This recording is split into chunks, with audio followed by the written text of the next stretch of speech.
So hello students, आज हम पढ़ने जा रहे हैं टिश्यूज इन प्लांट्स, यानी कि प्लांट्स के टिश्यूज के बारे में आज हम पढ़ने जा रहे हैं। So broadly there are two types of tissues in plants, one is meristematic and another is permanent. यानी कि प्लांट टिश्यू जो है ब्रॉडली दो कैटेगरी में डिवाइडेड है। दो तरह के प्लांट टिश्यूज होते हैं, पहला मेरिस्टेमेटिक टिश्यू और दूसरा परमानेंट टिश्यू। तो इस वीडियो में हम देखेंगे डिटेल में इन दो टिश्यूज़ के बारे में, यानी कि प्लांट टिश्यूज़ के बारे में। और आपको करना क्या, आपको वीडियो को पूरी तरह से देखना है। मैं आपको इस चैप्टर को क्रिस्टल क्लियर बना के आपको देने वाला हूं। तो सबसे पहले हम देखेंगे मेरिस्टेमेटिक टिश्यूज़, ठीक है। तो बच्चों, मेरिस्टेमेटिक टिश्यू फॉर्मेटिव टिश्यूज से बने होते हैं, ठीक है। फॉर्मेटिव टिश्यू मीन्स ऐसा टिश्यू जो खुद को डेवलप कर सकते हैं, जो ग्रो होते हैं और जो खुद को एक्टिवली क्या कर सकते हैं, डिवाइड कर सकते हैं। और डिवाइड करने के बाद 1 से 2 सेल्स बनते हैं, 2 से 4 सेल्स बनते हैं, 4 से 8, यानी कि इस तरह से सेल जो है डिवाइड होते हैं और इस तरह से नए नए सेल बनाते जाते हैं। तो जो मेरिस्टेमेटिक टिश्यू है वो एक तरह का फॉर्मेटिव टिश्यू से बने होते हैं, ठीक है। और इनका काम क्या है, मेरिस्टेमेटिक टिश्यू करते क्या है? तो मेरिस्टेमेटिक टिश्यू का जो मेन फंक्शन है वो क्या करते हैं, प्लांट को ग्रो होने में मदद करते हैं। और अब यहाँ पर ग्रोथ का बात आ गया, तो किस तरह का ग्रोथ को ये सपोर्ट करता है या फिर किस तरह का ग्रोथ के लिए हेल्प करता है।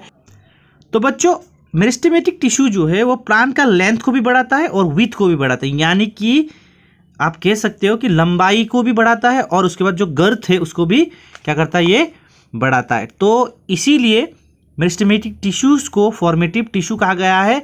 और ये कैसे बढ़ता है, सेल डिवीजन के कारण। तो आपको क्या करना है, यहाँ पर आपको मेरिस्टेमेटिक टिश्यू का फंक्शन को याद कर लेना है, इसको आपको रट के दिमाग में भर लेना कि इसका क्या फंक्शन है। अब बच्चों देखते हैं कि मेरिस्टेमेटिक टिश्यू का कैरेक्टरिस्टिक क्या है, और ये भी बहुत ही इंपॉर्टेंट पॉइंट है, एग्जाम में पूछा जाता है कि व्हाट आर द कैरेक्टरिस्टिक और what are the features of the meristematic tissues. सबसे पहला द सेल्स आर स्मॉल, यानी कि जो मेरिस्टेमेटिक टिश्यूज जो होते हैं वो जिस सेल से बने होते हैं वो सारे सेल्स कैसे होते हैं, छोटे छोटे होते हैं। Number 2, the cells are thin walled, और इनके जो सेल वाल होते हैं वो बहुत ही पतले होते हैं। आपको पता ही है कि जो प्लांट के सेल होते हैं उनमें सेल वाल होते हैं, तो स्पेशली जो मेरिस्टेमेटिक टिश्यूज के जो सेल होते हैं उनके जो सेल वाल होते हैं वो बहुत ही पतले होते हैं, ठीक है।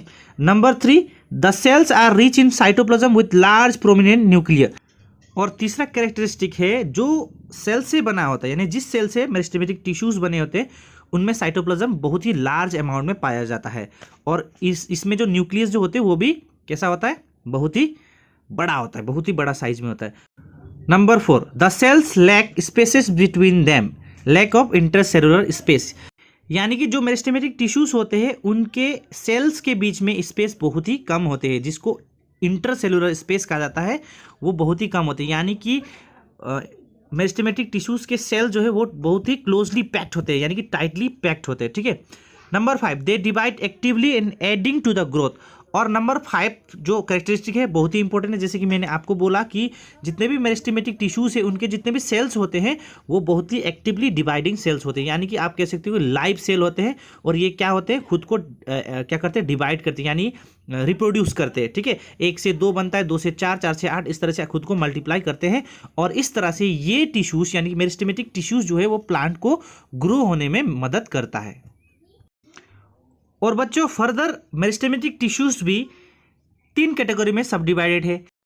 पहला अपाइकल मेरिस्टाइन, दूसरा लेटरल मेरिस्टाइन और तीसरा इंटर कैलरी मेरिस्टाइन, ठीक है। और बच्चों, ये तीनों को तीनों क्या करते हैं, प्लांट को ग्रो करने में मदद करती है। अपाइकल क्या करती है, अपाइकल प्लांट का लेंथ को बढ़ाने में मदद करती है, यानी कि हाइट को बढ़ाने में मदद करती है। और ये प्रेजेंट होता है आपका टिप वाले पार्ट में, यानी कि प्लांट के सबसे ऊपरी वाले भाग में, और यानी कि और या फिर जड़ में होते हैं, ठीक है। ये क्या करती है, अपाइकल प्लांट के लेंथ को बढ़ाती है।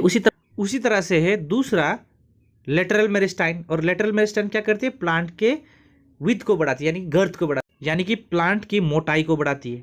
उसके अलावा है आपके पास इंटर कैलरी मेरिस्टाइन, तीसरा है इंटर कैलरी मेरिस्टाइन। और ये क्या करती है, ये होते हैं 2 नोड्स के बीच में, जैसे कि आपने देखा होगा बम्बू के नोड्स होते हैं, उसी तरह शुगर केन के नोड्स होते हैं, उन 2 नोड्स के बीच में होते हैं। और ये नोड्स का लेंथ को बढ़ाने के लिए क्या करती है, मदद करती है। तो बच्चों, इसमें आपको क्या करना है, आपको मेरिस्टेमेटिक टिश्यूज का आपको डेफिनेशन याद रख लेना है। उसके बाद किस तरह का सेल से बना होता है वो आपको याद रखना है, और इस टिश्यूज़ का क्या फंक्शन है ये आपको याद रखना है। उसके बाद इस टिश्यूज़ का कैरेक्टरिस्टिक को आपको याद रखना है, और कितना तरह के टिश्यूज़ है, तीनों अपाइकल, लेटरल, इंटरकैलरी, ये तीनों आपको याद रखना है। अब बच्चों ये मेरिस्टेमेटिक टिश्यूज़ ही आगे जाकर क्या हो जाते हैं, जब इनका ग्रोथ रुक जाता है, यानी कि ये डिवाइड होना छोड़ देते हैं, जब इनका सेल जो है डिवाइड होना छोड़ देता है, तब यही टिश्यूज़ आगे जाकर क्या बनते हैं, परमानेंट टिश्यूज़ बनते हैं। यानी कि जब ये रिप्रोड्यूस करने छोड़ देते हैं, यानी कि इनका जो सेल है, टिश्यूज़ का जो सेल है, वो नए सेल्स को बनाने में जब छोड़ देते हैं, यानी कि उनका जो रिप्रोडक्शन जो प्रोसेस है वो रुक जाता है, तो आगे जाके यही क्या बन जाता है, परमानेंट टिश्यूज़ बन जाता है। तो अब दूसरा प्लांट टिश्यूज़, और वो है परमानेंट टिश्यूज़। सो जैसे कि मैंने आपको बताया, परमानेंट टिश्यूज़ कुछ नहीं, वो मेरिस्टेमेटिक टिश्यूज़ ही आगे जाकर क्या बनती है, परमानेंट टिश्यू बनती है। तो चलिए देखते हैं परमानेंट टिश्यूज़ का कैरेक्टरिस्टिक क्या है। सबसे पहला सेल जो है अब साइज़ में थोड़ा बड़ा रहेगा मेरिस्टेमेटिक टिश्यू के कंपेयर में, और इसका जो वाल है वो भी थोड़ा थिक हो जाएगा।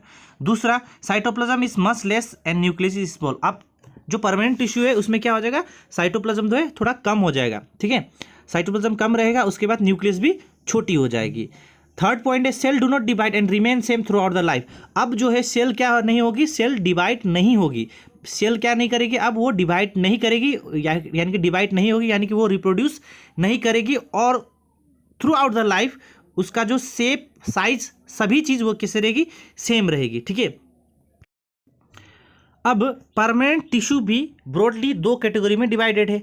एक है आपका सिंपल परमानेंट टिश्यूज़, और दूसरा है कॉम्प्लेक्स परमानेंट टिश्यूज़। चलिए सबसे पहले देखते हैं सिंपल परमानेंट टिश्यूज़। अब फर्दर सिंपल परमानेंट टिश्यूज़ भी तीन कैटेगरी में डिवाइडेड है। एक है पैरेन्काइमा, कोलेन्काइमा, स्क्लेरेन्काइमा। तो इसमें बच्चों हम देखेंगे स्ट्रक्चर और फंक्शन, ठीक है। स्ट्रक्चर कैसा है इन टिश्यूज़ का और इनका फंक्शन क्या है, बस उतना ही हमें देखना है। तो सबसे पहले पैरेन्काइमा जो है थिन सेल वाल वाले लिविंग सेल से बने होते हैं। कैसे सेल से बने होते हैं, पहला बात लिविंग सेल से बने होते हैं, और उनका जो सेल वाल जो होता है वो थिन होता है, बहुत ही पतला होता है। और ये जो पैरेन्काइमा है वो प्लांट्स के ज़्यादातर सॉफ्टर पार्ट में होता है, जो नरम नरम वाले पार्ट होते हैं ना प्लांट्स के, वहाँ पर प्रेजेंट होते हैं। ये तो हो गया स्ट्रक्चर ऑफ पैरेन्काइमा। अब देखेंगे फंक्शन ऑफ पैरेन्काइमा। तो पैरेन्काइमा का जो सबसे मेन फंक्शन है, ये स्टोरेज के काम करती है। क्या काम करती है, स्टोरेज का काम। ये क्या करती है, फूड को स्टोर करती है। इसके अलावा जो पैरेन्काइमा लिप्स में होते हैं उनके अंदर क्लोरोप्लास्ट होता है, और ये क्लोरोप्लास्ट की मदद से ये क्या करते हैं, ये फोटोसिंथेसिस प्रोसेस को करते हैं, यानी फूड मैन्युफैक्चरिंग का काम करते हैं, ठीक। चलिए बच्चों आप देखते हैं कोलेन्काइमा। सबसे पहले देखेंगे स्ट्रक्चर ऑफ द कोलेन्काइमा।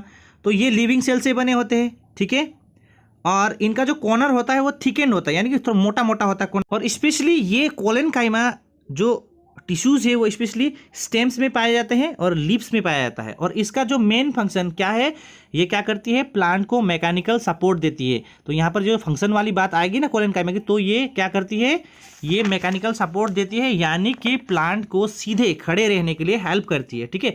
उसके अलावा कोलेन्काइमा क्या करती है, फ्लेक्सिबिलिटी देती है प्लांट को। क्या कर देती है, फ्लेक्सिबिलिटी, यानी कि लचीलापन उनको देती है। आपने देखा होगा बहुत सारे प्लांट को जब हम बेंड करते हैं वो टूटते नहीं है, वो बेंड हो जाते हैं, है कि नहीं। तो वो जो बेंड होने का जो प्रॉपर्टी कहिए या फिर जो कैरेक्टरिस्टिक प्लांट को मिला है वो कोलेन्काइमा का कारण से मिला है, क्योंकि कोलेन्काइमा ही प्लांट्स को बेंड होने में मदद करती है। अगर कोलेन्काइमा प्रेजेंट नहीं रहेगी प्लांट में, तो जब हम प्लांट को बेंड करेंगे तो क्या हो जाएगी, वो टूट जाएगी। तो दो फंक्शन है आपका कोलेन्काइमा का, एक तो है कि मैकेनिकल सपोर्ट देती है, और दूसरा इट प्रोवाइड्स इलास्टिसिटी। अब देखते हैं थर्ड टाइप के सिंपल परमानेंट टिश्यू, और वो है स्क्लेरेन्काइमा। सबसे पहले देखते हैं इसका स्ट्रक्चर। स्क्लेरेन्काइमा डेड सेल से बना होता है, सबसे पहला बात। दूसरा, इसका जो सेल वाल जो होते हैं, इसका जो सेल वाल होते हैं वो कैसे होते हैं, थिक होते हैं, यानी कि मोटे मोटे होते हैं। और ये सेल वाल मोटे होने का कारण क्या है, इनका अंदर लिग्निन नाम का एक चीज़ प्रेजेंट होता है, ठीक है। अब देखेंगे कि ये जो स्क्लेरेन्काइमा है वो प्लांट्स के किस किस पार्ट में पाया जाता है। So sclerenchyma is found mostly in the hard part of the plant body, यानी कि जो प्लांट के जो कठोर कठोर वाले पार्ट है, यानी कि हार्ड पार्ट है, वहीं पाए जाते हैं। और उसके अलावा अगर हम स्क्लेरेन्काइमा की फंक्शन की बात करें, तो इसका फंक्शन, मेन फंक्शन इसका ये है कि ये प्लांट को स्ट्रेंथ देती है। क्या देती है, प्लांट को स्ट्रेंथ देती है। तो चलिए अब बात करते हैं कॉम्प्लेक्स परमानेंट टिश्यूज। और बच्चों कॉम्प्लेक्स परमानेंट टिश्यूज भी फर्दर दो कैटेगरी में डिवाइडेड है, एक है जाइलम, दूसरा है फ्लोएम। दो तरह के कॉम्प्लेक्स परमानेंट टिश्यू है। सबसे पहले बात करेंगे जाइलम की, लेकिन बच्चों उससे पहले मैं आपको बता दूं जाइलम और फ्लोएम को दोनों को वास्कुलर टिश्यूज भी कहा जाता है, ठीक है। तो पहले देखेंगे जाइलम। सो जाइलम का जो मेन फंक्शन है, यहाँ पर मैं पहले फंक्शन की बात करता हूँ। इसका फंक्शन है वाटर और मिनरल को कैरी करना, कहाँ से, रूट से different part of the bodies तक, यानी कि जो प्लांट का जड़ है वहाँ से, यानी कि जो ज़मीन में वाटर और मिनरल है उसको एब्जॉर्ब करना, फिर उसको different part of the body को सेंड करने का काम कौन करती है, जाइलम करती है। और अगर हम फ्लोएम की बात करें तो फ्लोएम का फंक्शन क्या है, फ्लोएम क्या करती है, फ्लोएम क्या करती है, फ्लोएम जो फूड मटेरियल बन चुका है, यानी कि जो प्रिपेयर्ड फूड मटेरियल है, जो लीफ पर, यानी कि जो फूड फैक्ट्री जिसे हम कहते हैं, लीफ में जो फूड बन जाती है उसको from leaf to the different part of the body send करती है, यानी कि पहुंचाने का काम करती है, ठीक है, ट्रांसपोर्ट करती है। तो जाइलम क्या करती है, जाइलम वाटर और मिनरल को from root to different part of the body send करती है, स्पेशली लीव्स जहाँ पर खाना बनता है, यानी कि जहाँ पर फोटोसिंथेसिस होता है। और फ्लोएम क्या करती है, फ्लोएम लीव्स से, यानी कि फूड फैक्ट्री से जहाँ पर फूड बनती है वहाँ से food different part of the body send करती है, ठीक है। तो ये है आपका जाइलम और फ्लोएम। तो बच्चों इस चैप्टर में आपको सीखने के लिए बहुत कुछ है, और भी बहुत कुछ है। अगर आप डिटेल में जाओगे तो आपको सीखना बहुत कुछ है, लेकिन जो आपका स्टैंडर्ड है उसके अनुसार इतना इसके बारे में जो बेसिक नॉलेज आपके लिए काफ़ी है। तो यहाँ पर बच्चों जाने से पहले, वीडियो को एंड करने से पहले मैं आपको यहाँ पर एक फ्लो चार्ट दिखाना चाहता हूँ। सो प्लांट टिश्यूज़ आप देख सकते हो। प्लांट टिश्यूज़ जो है फर्दर क्लासिफाइड हुआ है दो कैटेगरी, मेरिस्टेमेटिक टिश्यूज़ और परमानेंट टिश्यूज़। और यहाँ पर परमानेंट टिश्यूज़ भी दो तरह के हैं, एक सिंपल और दूसरा कॉम्प्लेक्स। अब सिंपल में है पेरेनकाइमा, कोलेनकाइमा, स्क्लेरेनकाइमा, और कॉम्प्लेक्स में है जाइलम और फ्लोएम, जिनको हमने डिस्कस कर लिया है। तो अगले वीडियो में हम लोग जानेंगे एनिमल टिश्यूज़ के बारे में। तब तक के लिए बाय बाय।